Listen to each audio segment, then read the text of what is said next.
because it's BodyPlus. Is that right? Yeah, and I think we did the synchronized one fine. Yeah. Hey, welcome to BodyPlus. I'm Dr. Oliver Sanchez, and I'm joined by my co-host, Dr. Zoe Fasoulakis. We're both chiropractors here in Vancouver, and this is a show where we break down everything to do with your body, movement, injury, performance, recovery, and everything in between. Whether you're dealing with something that just won't go away, or trying to get more out of your training, or just want to understand how your body actually works, this is for you. We keep things real, practical, and easy to understand. No jargon, no fluff, just honest conversation and clear answers.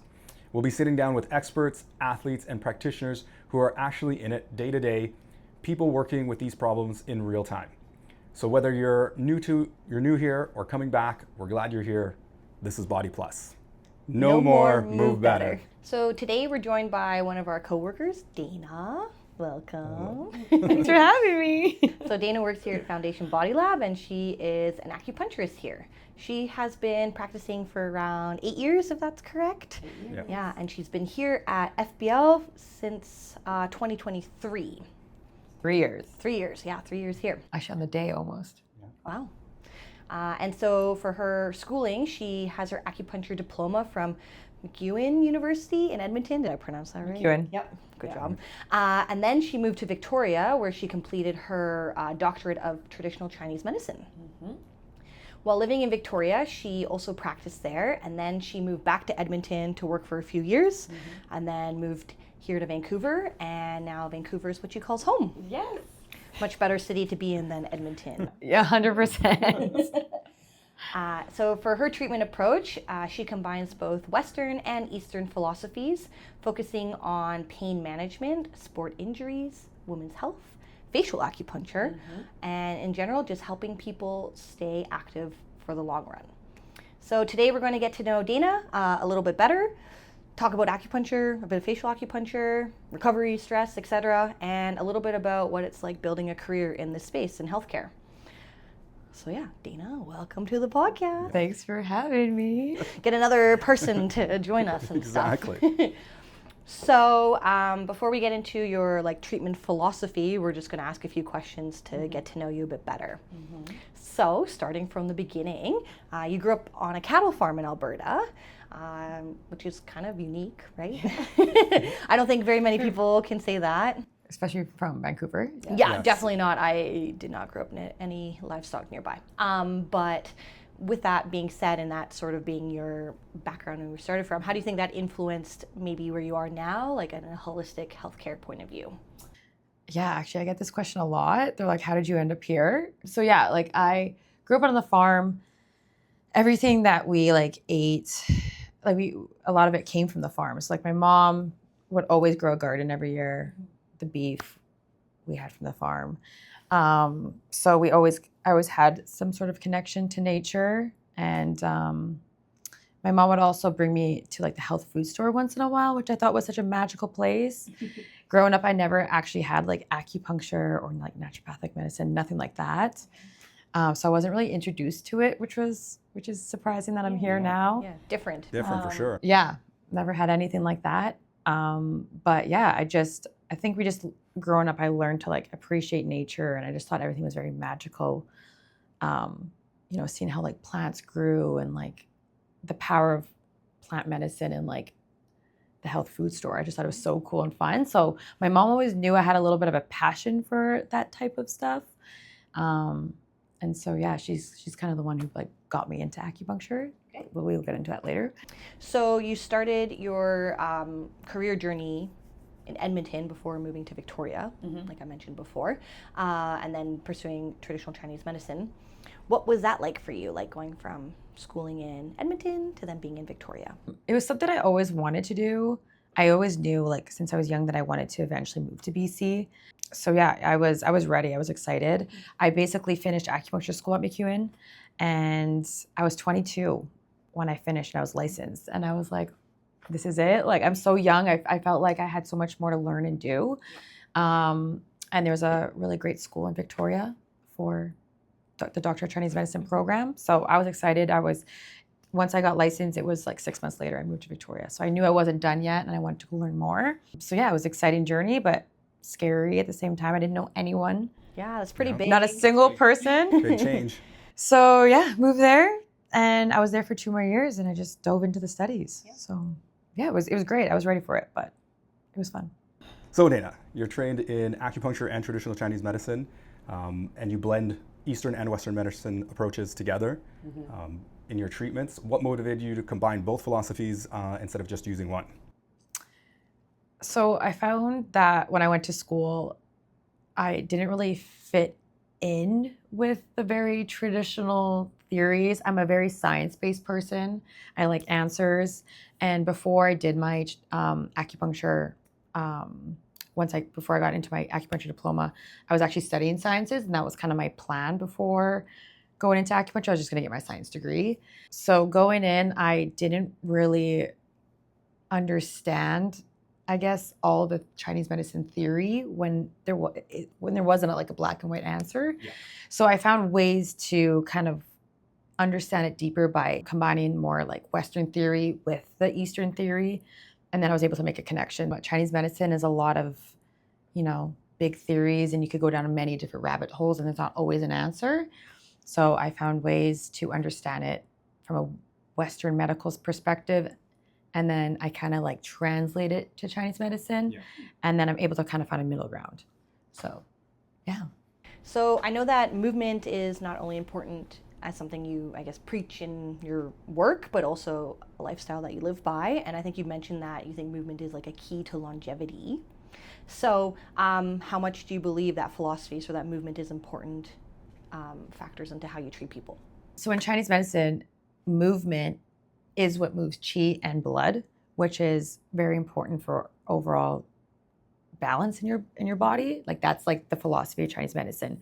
And if you don't move, we get stagnations. And stagnation really results to pain. So not only in Chinese medicine is movement so and so important for longevity, but yeah, I truly believe like being active, moving is what keeps you strong and flexible. And I see this a lot in my practice. Half my practice is people who work at a desk and they're stagnant and things hurt and they know they need to move, but we're not always able to. Yeah.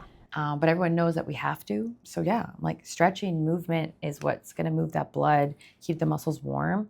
And I truly believe it's like the foundation of our longevity. And it's amazing that these philosophies have been around for thousands of years. And yet that's what we're still preaching to this day, is to get people to move and that's what the exercising. research even now is saying too, right? But they knew it back then. Yeah. Like we're like the most unhealthy now. And it's like, why? It's like because we don't move enough. Yeah. So yeah, movement's key. Movement is key. So Dayna, what type of patients do you tend to work with most often these days? I would say at least 50% of my patient load is like pain, tension. A lot of it is just from like working at a desk or So postural stuff. Postural stuff, 100%. Also a lot of like active, like not just athletes, but people who frequent the gym. Yeah, so like active population. Yeah. A lot of people like, blowing out their backs. Yeah. They're like pinching. Training for something. Training. Yeah. Right now, a lot of post-BMO, marathon. Yeah, the marathon runners. Yeah, lots of runners. I would say my other 50% of my patient load is my facial patients. So things like TMJ, acne. I see a lot of rosacea as well.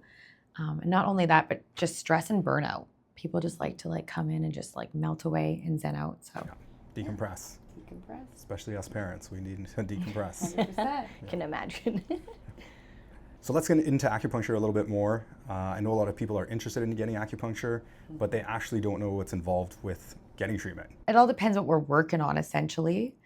But yeah, we start with needles, and they're very small. You'd be surprised how comfortable the treatment actually is. But it all depends what we're treating. So sometimes I do have like more of an IMS technique, which can be a little bit more aggressive. And some people just love that sensation. But I also have patients that just love a more like relaxing, very gentle style. So it all just, my needle technique depends on what we're treating. But then we always do cupping as well, which is a huge part of my practice. So whether it's on the face for TMJ or to help with like inflammatory acne, we do a lot of facial cupping and then the body cupping as well. So really great for that deep fascial release, breaking up any tension. So yeah, we combine both. That's kind of majority of my treatments. For someone who's listening that's never tried acupuncture before, how do you explain what acupuncture actually is? Or what it does, or how it works. Yeah. I would say I get more of the question like, how does this actually work? So the best way that I explain it so everyone can kind of understand is acupuncture basically puts your body in a state of rest and digest. It takes you out of that fight or flight mode, which a lot of us are stuck in.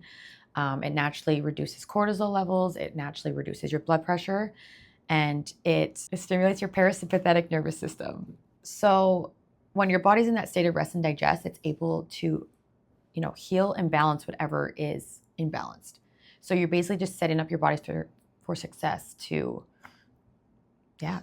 fix whatever is going on. We don't always need an answer or a diagnosis, but just allowing your body to be in that state for half an hour with the needles sometimes is enough just to reset everything. So that's like the best way for me to explain it. Just like we're putting your body in a state where it's able to heal itself. Yeah, that's great. That's a great explanation. I feel like that's super clear for people, and like. Yeah, I often get asked like, what is acupuncture? How can it help me in conjunction with what I'm doing? And I often tell them it just helps regulate your nervous system, just helps settle it down, makes it feel quite a bit better. And, that works really well with what we're doing. 100%. And stress causes 99% of our issues. Like everyone has it, we hold it. And everyone just needs to be a little less stressed. And you'd be surprised how many of your problems will go away. Obviously, acupuncture is so much more than just regulating your nervous system. We have energy lines, which we call meridians. There's chi, which is our natural energy source. We have blood. So it's way deeper than that, but that's just like an easy, broad way for me to explain it. Easy explanation. Yeah. I would say like upper back, neck tension. Traps, headaches, migraines, any type of upper body issue. Working on the shoulders. I see that almost every single day. And then I would say number 2 would be like lower back pain, sciatica. A lot of people going to the gym, deadlifting, pinching their lower back. So herniated discs, I see a lot of as well. And then another thing I would treat almost every day is stress and acne and TMJ. TMJ is a really big one, very common. You see a lot of different things actually, right? Quite a lot. Yeah. A big variety. There's nothing I can't do.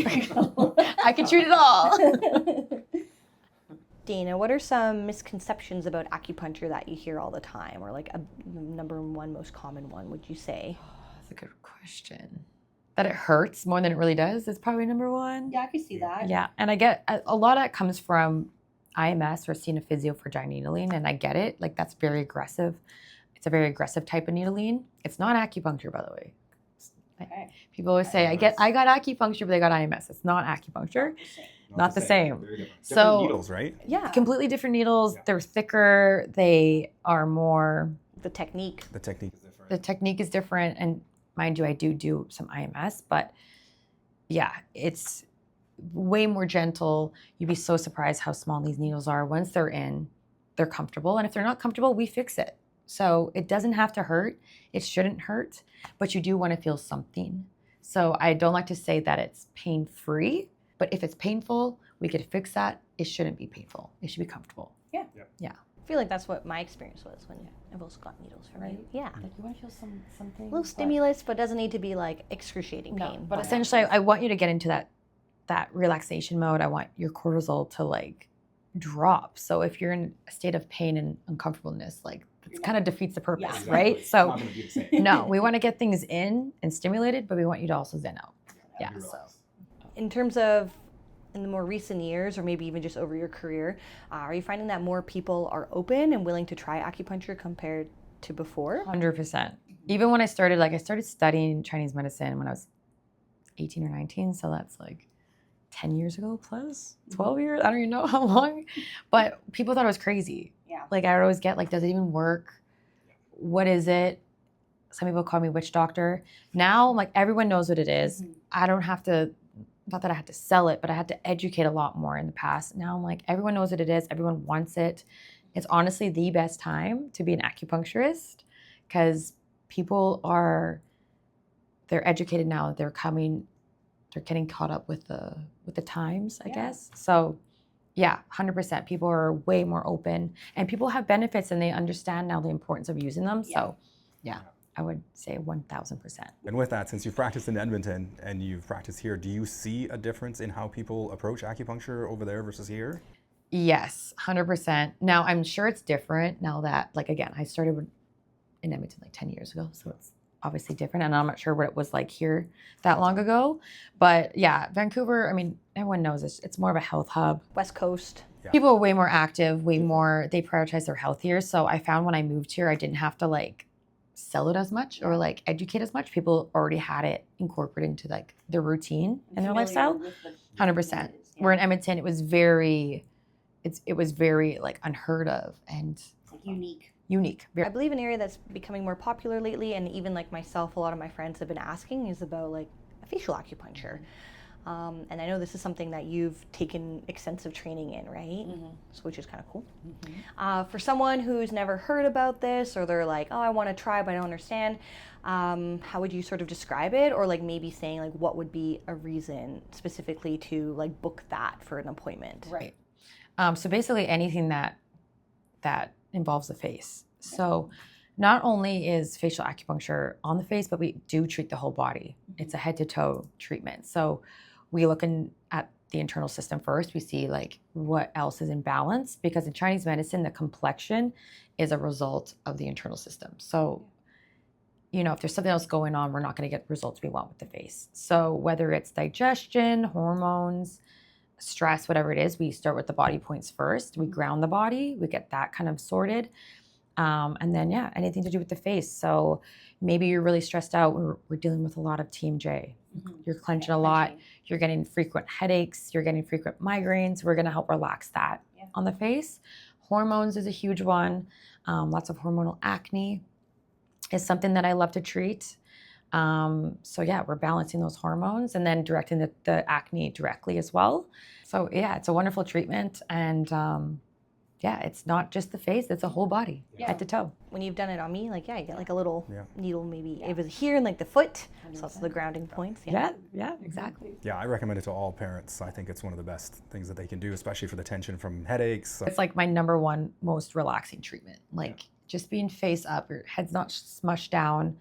You just like get to relax. It's number one, the most relaxing. So highly would suggest. After facial acupuncture, it's the best. And there's so many great calming points on the head. So yeah, it just like knocks you right out. Yeah, and it's true. I also hear like people saying when they leave, they're like, "Oh, I'm so like relaxed," and then you're like, "You're gonna have such a great sleep tonight." It's incredible. So you're out like a light. Yeah. So for facial acupuncture, how many sessions does it normally take to see some benefits? So not only for facial acupuncture in general, 3 treatments is usually our baseline. And the reason for that is because we want to get a rhythm in our body. We want to really give it a chance to see how it responds to acupuncture. So yeah, 3 treatments minimum. It all depends on what we're treating. You know, it will vary drastically depending on what it is. So if we're dealing with a lot of like hormonal acne, that could take a few cycles. So that could take a few months. If it's TMJ, it could just be a couple of treatments. Usually TMJ melts away so fast. Responds really well to TMJ. Yeah. So it all depends, but I would say 3 treatments baseline to start, give or take, is what I always recommend. Perfect. Makes sense. Yeah, makes sense. And what's your favorite part about treating facial acupuncture patients? Okay, my favorite part is using my favorite facial oil, and it smells so good. And then I do the cupping. And a lot of patients haven't had facial cupping before. And usually when I start, they'll like start to smile and they're like, what is this? It's just such a cool feeling. It just feels incredible. Yeah, it just feels amazing. So I think that was my favorite part. It's like the cupping at the very end and the smell, and it's amazing. It's the vibe. Yeah, that's my favorite part. So Dayna, you also work with a lot of active people here in the community, which fits really well with what we do here at Foundation Body Lab. So what are the most common injuries and conditions that you see from athletes? I would say one of the most common is sciatica or IT band syndrome, especially for my runners. Plantar fasciitis is another common one. Yeah, it's a big one. And then upper back, levator scap impingements. So lots of, I pinched my neck at the gym and now I can't turn it and I don't know what's going on. So that little muscle, Too many handstand push-ups. I call it my money-making muscle. CrossFitters. The CrossFitters. What do you, the Mickey Mouse? No, I call it my money-making muscle. Oh, money-making. making muscle. It literally, every day, I love treating that too. So yeah, I would say those are my most common injuries. A lot of active people and athletes are very familiar with physio and chiro for getting treatments, but they may not be as familiar with the benefits of acupuncture for sports and performance. So what kind of benefits can they see if they're getting acupuncture? So number one would be less pain, less tension, more range of motion. So it's going to get you flexible for whatever it is that you're training for. Also, your nervous system is going to be more relaxed. You're going to be getting better sleep, better recovery. Yeah. So yeah. And that's a huge part. Yeah. So I know with your practice, you said you incorporate IMS style needlework for people, but then I think you also use like E-stim, right? So for someone who's new, maybe doesn't understand it, like how would you explain it to them? Electroacupuncture, Yeah. right? Yeah. How would I explain that? electroacupuncture. So electroacupuncture, basically we put the needles in the muscle like we normally would, and then we add the E-stim machine. So it looks like almost like a little baby battery booster with wires. They clip onto the needles and it sends an electric current down into the muscle. So what it does is it helps to invigorate that area with more blood, brings more awareness to that site so the body knows that it needs to focus more on that area. So it helps to also vibrate or to literally pulsate that muscle loose, and it also helps to reset the motor nerve in that area. So yeah, it's kind of like acupuncture on steroids. Yeah. It's not painful. It sounds painful. It doesn't shock you, but it feels more like a vibration or like a buzzing on the needle. Yeah. So just really good to like gently massage that muscle out. Sometimes you get like a little like flutter, right? Yes, like a little heartbeat almost. It feels Yeah. like sometimes it'll feel like a heartbeat. And there's times where it actually will stimulate the motor nerve in that muscle. So your muscle will actually contract almost like an IMS contraction, but less painful. So yeah, more continuous stimulation. And then I guess with IMS, it's more of a Very aggressive. So Aggressive and- the needles are usually thicker and they have a little bit more grab to them. Okay. Sometimes our needles are coated with like silicone, so they're more gentle and they glide nicer. Yeah, smoother.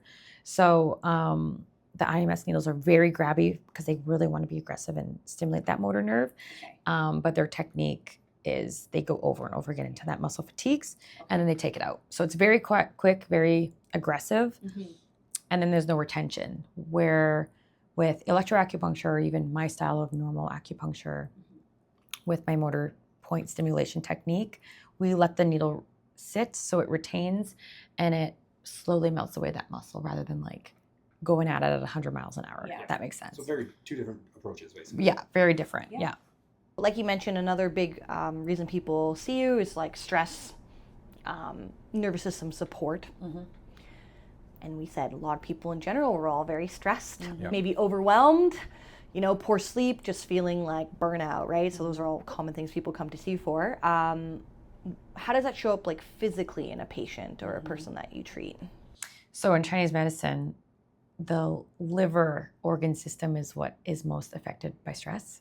So if your liver, what we call this liver qi stagnation, if your liver is stagnant, energy builds up. You'll see things like you're easily angered.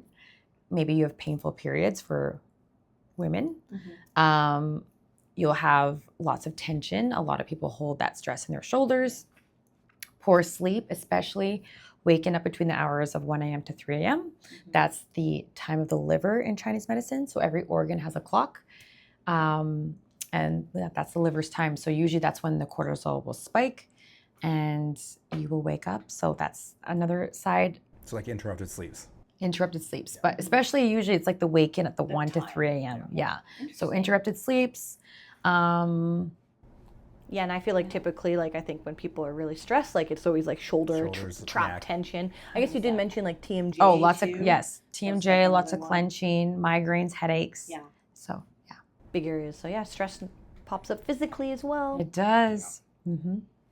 With us working in healthcare, we definitely encounter a lot of stress and burnout ourselves. How do you take care of yourself and kind of try to avoid the stress and the burnout?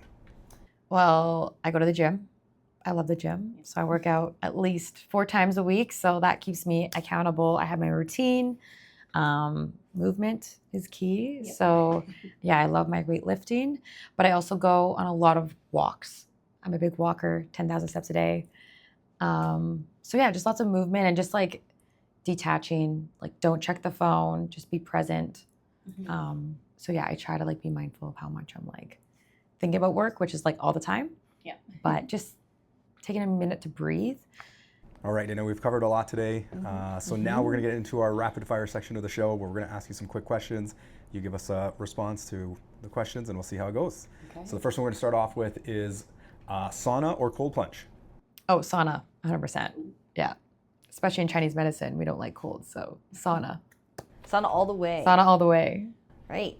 Morning person or more of a night owl? Oh, I'm more of a night owl, but becoming more of a morning person lately as well. So I feel like I'm pretty 50-50 now, but old me, night owl. New you, morning. New Dayna, new wholesome Dayna, new wholesome, burnt out, busy Dayna, morning person. I'm definitely not a morning person. No, you're not. We know that. Okay, what is the most underrated part of recovery? Sleep, rest. A lot of my patients after their appointments will ask me, should I work out? Can I go work out after? No, rest. Just stay still, Take it relax. easy. Yeah, take it easy. Don't work out. Yeah, Let the nervous rest. system settle. Literally rest. Yes. Do less. Favorite way to unwind after a long day? For me. Yeah, for you. Oh, ordering sushi. Oh, guess from where? Himi sushi around the corner. Spicy sashimi and the spicy salmon rolls. Nice. My favorite thing. I now get it at least once a week. Favorite workout right now? So we're talking, or is it Pilates, yoga, high rocks, HIIT training, spin? What are you doing? I'm right still just doing my weight training. I want to get into more, like, yeah, weight training. Yeah. I just like, I'm consistent. I want to get more into Pilates and stuff. It's just, I hate being on a schedule. I just like to go in, get it done. You have to like sign up beforehand. Yeah. And this year, high rocks. High rocks. Yeah. Actually, You're gonna join us for High more rocks. workouts. Actually, I'm. You know what? I'm getting a little bit more dialed in. I'm like really focusing on increasing my strength and like being more consistent with that. So maybe. High Rocks 2026. 2026.